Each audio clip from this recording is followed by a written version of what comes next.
வருகிற October 10 வேட்டையின் release பெரிய எதிர்பார்ப்பில் இருந்துகிட்டு இருக்காங்க. குறிப்பாக திரையரங்கு உரிமையாளர்கள். ஏன்னா வேட்டையனை வெளியிடுவதற்காக அதிக ஆர்வமாக இருக்கிறார்கள். நம்ம திரையரங்க நண்பர் ஒருத்தர் சொல்லியிருந்தார். அதற்கு காரணம் என்னென்னா, முந்தைய படமான ஜெயிலர் கொடுத்த ஒரு மாபெரும் வெற்றி தான் காரணம். பெரிய கலெக்ஷன் அந்த படத்து மேலே. இதோட வேட்டையன் படத்திற்கு போஸ்ட் ப்ரொடக்ஷன் ஏறக்குறைய முடிஞ்சிருச்சு. அந்த படம் முடிஞ்சிருச்சு. இடையில கூட ஒரு சின்ன ஒரு கான்ட்ரவர்சிலாம் வந்திருந்தது. கடைசி வரைக்கும் ரஜினி டப்பிங் பேசாமல் இருக்கார், அவருக்கு பேசின சம்பளத்தை கொடுக்கல, அந்த மாதிரியான விஷயங்கள்லாம் இதில் இருந்து. அப்புறம் லைக்காலாம் போயிட்டு நிறுவனத்திலலாம் போய் பார்த்து ரஜினி மீட் பண்ணி செட்டில் பண்ணாங்கிற மாதிரியான விஷயம்லாம் இருந்தது. ஒரு காலம் ரஜினி அப்படி ஒரு படத்தை ஸ்டாப் பண்ணவே மாட்டார்.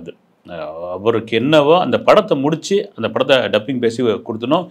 முதல் முறையாக எப்போவுமே ரஜினிகாந்த் ஒரு படத்தை நடித்து முடிச்சுட்டு கம்ப்ளீட் பண்ணிவிட்டு ஒரு 10 நாள் அந்த படத்துக்காக ஒரு ஒரு டேட்டு 10 நாள் எக்ஸ்டெண்ட் பண்ணுவார். அந்த கெட்டப்லாம் மாற்ற மாட்டார். ஏன்னா அந்த 10 நாள் எதுக்கு அப்படின்னா, நீங்கள் ஏதாவது ரீஷூட் பண்ணுறது, கிளாஷ் ஒர்க்கு, அப்புறமா வேறு ஏதாவது ஒரு ஷூட் பண்ணுறதுக்கு யூஸ் பண்ணிக்கங்க நீங்கள் அப்படின்னு.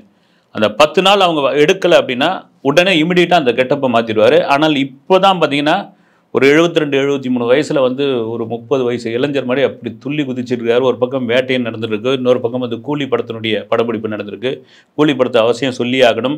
ஏன்னா கூலி படத்துக்கு பெரிய ஷெட்யூல்லாம் போடல, ரொம்ப சின்ன அளவில் ஷெட்யூல் போட்டு ஹைதராபாத் ராமோஜிராவ் ஃபிலிம் சிட்டி, சென்னையில் உள்ள சில அரங்குகள் இப்போ ஒரு துறைமுக காட்சி ஒன்று எடுக்கிறதுக்காக லோகேஷ் கனகராஜ் டீம்லாம் தூத்துக்குடியில் மையம் கொண்டுள்ளார்கள். அந்த தூத்துக்குடியில் இருக்கிற துறைமுகத்தில் தான் ரஜினி சம்மந்தப்பட்ட காட்சிகள் எடுக்க போகிறாங்க. அது எப்போன்னு தெரியல. இப்போ வேட்டையன் படத்து மேலே தான் எல்லாருடைய கவனமாக இருக்குது. சமீபத்தில் கூட லைக்கா நிறுவனம் கூட ஃபஸ்ட்டு சிங்கிள் விரைவில் இந்த மாதத்துலேயே இன்னும் ஒரு 2-3 நாளில் கூட ஃபஸ்ட் சிங்கிள் வந்துடும். அது கூட அனிருத் போட்டிருந்தாரு.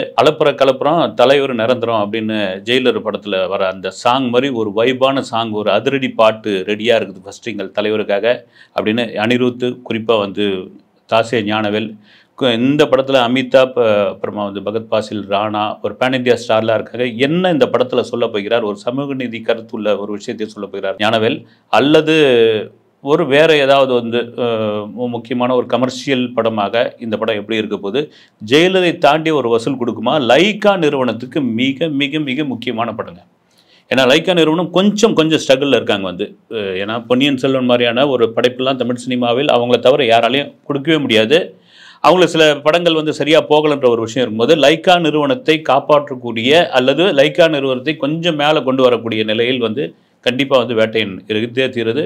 இந்த ஃபர்ஸ்ட் சிங்கிளுக்காக வெயிட் பண்ணிட்டு இருக்காங்க. ஃபர்ஸ்ட் சிங்கிள் முடிஞ்சவொடனே அதுக்கப்புறம் ஒரு டீசர் ஓடணும். செப்டம்பர் 20 அல்லது 22 23 வாக்கில் ஒரு ஆடியோ லான்ச் சென்னையில், மிக பிரம்மாண்டமான audio launch Chennai Nehru indoor ஸ்டேடியத்தில் நடக்க போகுது. அதில் இந்த படத்தில் நடிச்சிருக்கிற அத்தனை பேன் இந்தியா ஸ்டார் அதில் வரப்போகிறாங்க. அதற்கான ஏற்பாடுகள்லாம் ஒரு பக்கம் நடந்துட்டுருக்கு.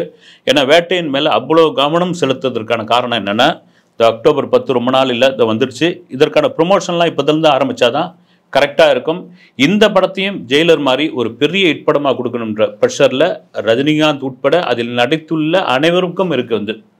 ஏன்னா வேட்டையன் என்ன சொல்ல போகிறார் அப்படின்னு, ஒரு retired police officer, encounter specialist, அவர் அந்த போலீஸ் ஆஃபீஸராக இருந்த பொழுது அந்த என்கவுண்டர் பண்ண ஒரு விஷயம் ரிட்டையர்ட் ஆன பிறகு அவருக்கு எப்படி பிரச்சனையாக மாறுகிறது அப்படின்னு ஒரு தகவல் கதையாக இருக்குது. இது உறுதிப்படுத்தப்பட்ட கதை கிடையாது.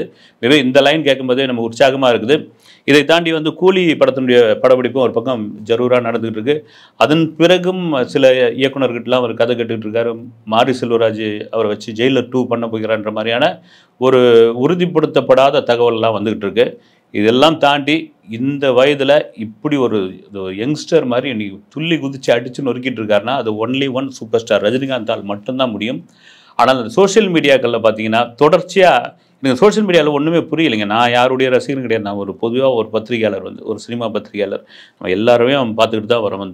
இன்று இருக்கிற அஜித் ஆகட்டும், விஜய் ஆகட்டும், அப்புறம் ரஜினி ஆகட்டும், எல்லாரையும் தொடர்ந்து நம்ம ஒரு காலகட்டத்திலேருந்து அவங்க நம்ம பார்த்துக்கிட்டு வரோம். ஆனால் அந்த சோஷியல் மீடியாவில் தொடர்ச்சியாக அவரை இந்த மென்டலான் அப்படின்னு ஒரு வார்த்தையை போட்டு பண்ணுறாங்க. அதெல்லாம் ரொம்ப அநாகரிகமான செயல். ஒவ்வொருத்தருக்கும் ஒவ்வொரு குறியீடு வச்சு பேசி இந்த சோஷியல் மீடியாவில் சண்டை போடுறாங்க. இந்த மென்டலான் அப்படின்ற ஒரு வார்த்தையெல்லாம் தேவையில்லாத ஒரு விஷயம். அது வந்ததுக்கான காரணம் என்னன்னு தெரியுங்களா உங்களுக்கு? ரஜினி அதெல்லாம் அந்த போராட்டத்தெல்லாம் சந்தித்து வந்தவர் தாங்க. ஒரு கட்டத்தில் சினிமாவே வேணான்னு போன ஒரு நபர் தான் அவர் பெரிய சூப்பர் ஸ்டார் ஆகணும், அப்புறம் கோடியில் சம்பாதிக்கணும் அப்படின்ற எண்ணம்லாம் கிடையாது.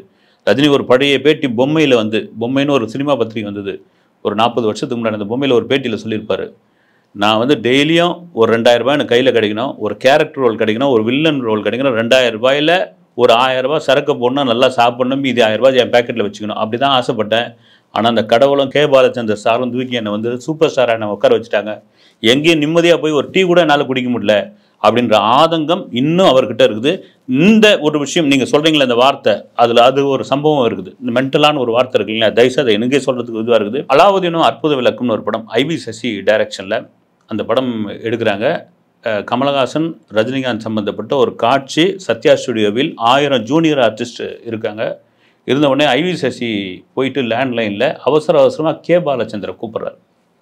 என்ன சசி அப்படின்றார் வந்து, சார் இது மாதிரி ரஜினி வந்து மேக்கப் போட்டுக்கவே மாட்டேன்றாரு, செட்டுக்குள்ளே வர மாட்டேன்றார், மேக்கப் ரூம்லேயே இருக்கார், யார் சொன்னாலும் கேட்க மாட்டார், அந்த ரஜின்ற மத யானையை அடக்கக்கூடிய ஒரே அங்குசம் நீங்கள் தான் அப்படின்னா சரி ஃபோனை வைங்கன்ட்டு கிளம்பி வராரு. வந்தவன் நேராக மேக்கப் ரூமில் உட்காராரு. என்ன சிவாஜி, என்ன பிரச்சனை உனக்கு? அவர் சிவாஜி தான் கூப்பிடுவார். என்ன உங்களுக்கு என்ன பிரச்சனை? ஏன் அவ்வளோ பேர் வெயிட் பண்ணிகிட்டு இருக்காங்க, அவ்வளோ பெரிய செட்டு போட்டுருக்காங்க, கமல் அங்கே நின்றுட்டு இருக்கான், உங்களுக்கு என்ன அப்படின்னு ஒரு குருநாதரை பார்த்தோன்னே பரபரப்பை ஒன்றும் இல்லை சார்ன்ட்டு எல்லாம் அந்த ட்ரெஸ் எல்லாம் போட்டுக்கிட்டு இது பண்ணி ஒரு கத்தி சண்டை சம்மந்தப்பட்ட காட்சி வந்து ஆக்சுவலாக வந்து ஐவி சசி அலாவுதீன் அற்புத விளக்கம் வந்து கமலை மட்டும்தான் வச்சு எடுக்கிறதா இருந்தது. அந்த படத்துக்கு வந்து பிரம்மாண்டமான செட்டு போடுறப்போ பெரிய ப்ரொடக்ஷன் செலவு அதிகமாகிடுச்சு. வந்து அந்த ப்ரொடக்ஷன் செலவு கமலை மட்டும் இருந்தால் நல்லா இருக்காது, ரஜினி இருந்தால் ஒரு மினிமம் கேரண்டி இல்லைனா மேக்ஸிமம் கேரண்டி அந்த படத்துக்கு உண்டு அப்படின்னா ரஜினியை கொண்டு வந்து அந்த கேரக்டரில் சேர்க்குறாரு. நீங்கள் அந்த படம் பார்த்தீங்கன்னா தெரியும். கே பாலச்சந்தர் சார் வந்து காரில் ஏற போகிறாரு, மறுபடியும் தயங்கி ஐவி சசி வந்து நிற்கிறாரு. என்ன பிரச்சனை அப்படின்றாரு. சார் ஒரு கத்தி சண்டை சீனு, இந்த நேரம் ஏதாவது விபரீதம் நடந்துற போது பயமாக இருக்குது, நீங்கள் அந்த காட்சி முடிகிற வரைக்கும் கொஞ்சம் எனக்காக இருங்கன்னு பாலச்சந்திரன் உட்காந்துறாரு. அந்த காட்சி நல்லா எடுத்து முடிச்சிடுறாங்க. அப்புறம் கிளம்பி போகிறார். வந்து இதே போல் இன்னொரு சம்பவம் என்னென்னா, தேவர் ஃபிலிம்ஸ் எம்ஜிஆருக்கு பிறகு தேவர் அப்படியே அடாப்ட் பண்ணிக்கிட்டு வந்து ரஜினியை தான். தாய் மீது சத்தியம் அந்த படம் முடிகிறதுக்கு ரிலீஸுக்கு முன்னாடியே தேவர் வந்து காலமாயிடுறாரு.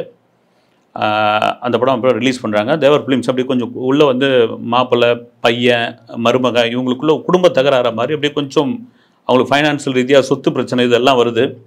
அப்போ என்னென்னா ரஜினி ஃபோன் பண்ணுறாரு தேவர் ஃபிலிம்ஸுக்கு. ஃபோன் பண்ணி, தேவர் சார் எனக்கு வந்து ஒரு கமிட்மெண்ட் கொடுத்துருக்காரு, ஒரு அட்வான்ஸ் கொடுத்துருக்காரு, அவருக்கு நான் ஒரு படம் பண்ணணும், நான் பண்ணித்தரணுன்னு. எல்லாருக்கும் ஆச்சரியம். ஏன்னா ரஜினி கால்ச்சிட்டுக்காங்க, வெயிட் பண்ணிகிட்டு இருக்காங்க.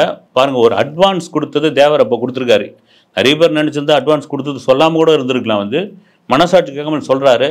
சொன்ன உடனே ரொம்ப அவங்களுக்கு உற்சாகமாகிடுது. அந்த சமயத்தில் மா அப்படின்ற ஒரு இந்தி படத்தினுடைய ரீமேக் ரைட்ஸை வாங்குகிறாங்க. ரீமேக் ரைட்ஸ் வாங்கி ரஜினியை ஓகே பண்ணி அவரை கூட்டின்னு வரதுக்காக அவர் வந்து ஓகே பண்ணதுக்காக போகும்பொழுது ரஜினி என்ன சொல்கிறாரு, என்னுடைய பர்சனல் டாக்டரை கொஞ்சம் மீட் பண்ணுங்கன்றாரு. அப்போ இவருக்கு வந்து ட்ரீட்மெண்ட் கொடுக்குற டாக்டர் செரியன். என்னென்னா இவர் கொஞ்சம் மென்டலி கொஞ்சம் ப்ராப்ளத்தில் கோபம் இந்த மாதிரியான விஷயங்கள் செட்டுக்குள்ளெல்லாம் ஒரு மாதிரி அரகண்டாக இருக்கார் ரஜினி. வந்து சம் ப்ராப்ளம் அவருக்கு. அப்போது அவர் டாக்டர் கேட்குறாரு, எங்கே ஷூட்டிங் சென்னையிலையா எங்கன்னு கேட்குறாரு. இல்லை சார், முதுமலையில். படத்தோட பேர் வந்து அன்னையோர் ஆலயம், யானைகளை வச்சு எடுக்கிறோம் அப்படின்னா. நோ நோ நோ நோ அதெல்லாம் முடியவே முடியாதுங்க, ரொம்ப ரிஸ்க்கு. ரஜினி வந்து மெடிசன் எடுத்துக்கிட்டு இருக்காரு, கொண்டு போனீங்கன்னா உங்களுக்கு தான் ரிஸ்க். இல்லை சார், நாங்கள் பார்த்துக்குறோம், அதெல்லாம் ஒன்றும் பிரச்சனை இல்லை அப்படின்றாங்க. முதுமலைக்கு போயிடுறாங்க. போன பிறகு இவரை வந்து ஒரு கட்டத்தில் கண்ட்ரோலே பண்ண முடியல ரஜினி. வந்து அங்கே இருக்கிற யானைகளை தாண்டி ஒரு இதுவாக பண்ணுறாரு. ஒவ்வொரு நாளும் தொடர்ச்சியாக ஒரு 4 நாள் வந்து தன்னுடைய அசிஸ்டண்ட்டு, மேக்கப் மேனு, ப்ரொடக்ஷனில் இருக்கிறவங்க எல்லாரையும் கண்ணாமண்ணான்னு திட்டுறாப்புல. என்ன பண்ணுறதுன்னு தெரியல. எல்லாரும் பொறுமையாகவே இருக்கிறாங்க, கொஞ்சம் சீன் எடுக்கிறாங்க, மறுபடியும் பொறுமையாக இருக்கிறாங்க. வேறு வழியே இல்லை அப்படின்ட்டு மறுபடியும் அந்த டாக்டருக்கு ஃபோன் பண்ணுறாங்க.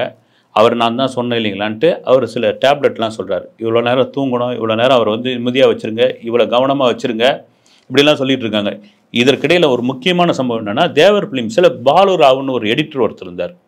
அவர் யாருன்னா தேவர் ஃபிலிம்ஸு, தேவருக்கு நண்பர். அந்த ப்ரொடக்ஷனோட தொடர்ச்சியாக நிறைய படங்களுக்கு எடிட்டிங் பண்ணவர். அவர் வந்து தாய்மொழி மராத்தி. எப்படி பாலச்சந்தருக்கு கொஞ்சம் அசர்றாரோ அதே போல் பாலுராவுக்கு கொஞ்சம் அசருவார். அவரை ஸ்பாட்டுக்கு வந்து அவர் வந்து மராத்தியில் பேசி, கன்னடத்துலையும் பேசி, என்ன ரஜி உங்களுக்கு என்ன ப்ராப்ளம், இவ்வளோ பேர் வந்து இவ்வளோ யானைகள்லாம் வச்சு எடுத்துக்கிட்டு இருக்காங்க, இவ்வளோ செட்டு போட்டாச்சு, இவ்வளோ பெரிய ஆட்கள் வந்தாச்சு, நீங்கள் நடிங்க அப்படின்றாங்க. அதை கம்ப்ளீட்டாக அந்த அன்னையோர் ஆலயத்தை ஏறக்குறைய இவரே யானைகளை தாண்டி பெரிய ரகலையெல்லாம் பண்ணி நடித்து முடிக்கிறார். எதுக்கு சொல்ல வரோம்னா, அதிலிருந்து ஒரு மனிதன் அப்படி இருந்த ஒரு நபர் தான் அதுலேருந்து மீண்டு ஸ்ரீ ராகவேந்தர்ன்ற தன்னுடைய ஒரு குருநாதரை தேடி அந்த குருநாதரை கும்பிட்டு தியானம், ஆன்மீகம் இதெல்லாம் தாண்டி இன்றைக்கி ஒரு தவநிலைக்கு வந்து எல்லாத்தையும் கடந்து பார்த்தாச்சு. இன்றைக்கி 72, 73 வயசாச்சு. இன்றைக்கி பார்த்திங்கன்னா இந்த யங்ஸ்டர்ஸ்க்கெலாம் டஃப் கொடுக்குற மாதிரியான ஒரு லெவலில் வந்து இறங்கி அடிச்சுக்கிட்டு இருக்காரு. இந்த சம்பவத்தை கூட ஒன்று சொல்லியா அவரை கடைசியாக அவர் வந்து பெங்களூரில் படிக்கிற காலகட்டத்தில் ரஜினிக்கு திடீர்னு என்ன ஆகிடுது, சரி செத்து போயிடலான்னு முடிவு வருதான். முடிவு பண்ணி எங்கேயா போய் விழுந்து செத்து போய்டுவோன்னு கிளம்பிடுறாராம். கிளம்பி போகிற நேரத்தில் பெங்களூர் தாண்டி ஒரு புறநகர் பகுதியில் போயிருக்கும்போது இவருடைய நண்பர் ஒருத்தர் வந்து நல்லா டிராயிங் வரைவார் ஆயில் பெயிண்டில். அவர் அந்த கோவில்கள் மலைகள்லாம் வந்து டிராயிங் வரைவார். அதுவும் கடவுள் சித்திரங்களை வரைகிறவர் அவர். அப்போ வந்து ஒரு மலை மேலே வரைஞ்சிருக்காரு. இவர் ஃப்ரெண்டை பார்த்துட்டு ஓடுறாரு. வந்து ஓடின உடனே டே என்னடா இன்னொன்று அப்படி பேசிக்கிட்டே இருக்கிறாங்க, இது பண்ணிக்கிட்டே இருக்கிறாங்க. ஒவ்வொரு படமாக அனுமார் படம் அப்புறம் மற்ற படங்கள்லாம் பார்த்துக்கிட்டாரு. ஒருத்தர் வயிறு பெருசாக இதுவாக தலை மொட்டையாக ஒருத்தர் உட்காந்துருக்காரு. யார் இவர் அப்படின்னு கேட்குறாரு. ஏன்னா இவர் யாருன்னு தெரியாதா? இவர் தான் ராகவேந்தர். இவர் வந்து சன்னியாசி. இவர் என்ன தெரியாது, புவனகிரியில் பிறந்தவர். மந்திராலயத்தில் வந்து இவர் கடவுளாக வந்து ஐக்கியமாயிட்டார் அப்படின்னு சொல்லும் பொழுதே இது உண்மையாக ரஜினி சொல்லியிருக்கிற விஷயம். எங்கிருந்தோ ஒரு ஊதுவத்தி வாசனை வருது, ஒரு மனம் அமைதியாக மாறுது, அவருடைய அந்த எண்ணம் வந்து சுத்தமாக இதுவாகிடுது. அவரே பார்த்துக்கிட்டு இருக்காரு. அங்கிருந்து தொடங்கியது தான் என்னுடைய பயணம், என்னுடைய வெற்றி, அவர் கொடுத்த அந்த ஆசீர்வாதம் தான் அப்படின்னு சொல்கிறார். இன்றைக்கி பார்த்தீங்கன்னா வேட்டையன், கூலி, ஜெயிலர் 2 அப்படின்னு அடித்து தூள் கிளப்பிட்டு இருக்காரு. அதனால் அந்த வார்த்தையை தயவுசெய்து சொல்லே சொல்லாதீங்க. அது ரொம்ப ஒரு ஏற்றுக்கொள்ள முடியாத ஒரு வார்த்தை. தமிழ் சினிமா இல்லை, இந்திய சினிமாவின் ஐகான் வந்து ரஜினிகாந்த். அடுத்த வீடியோவில் சந்திக்கிறேன். நன்றி.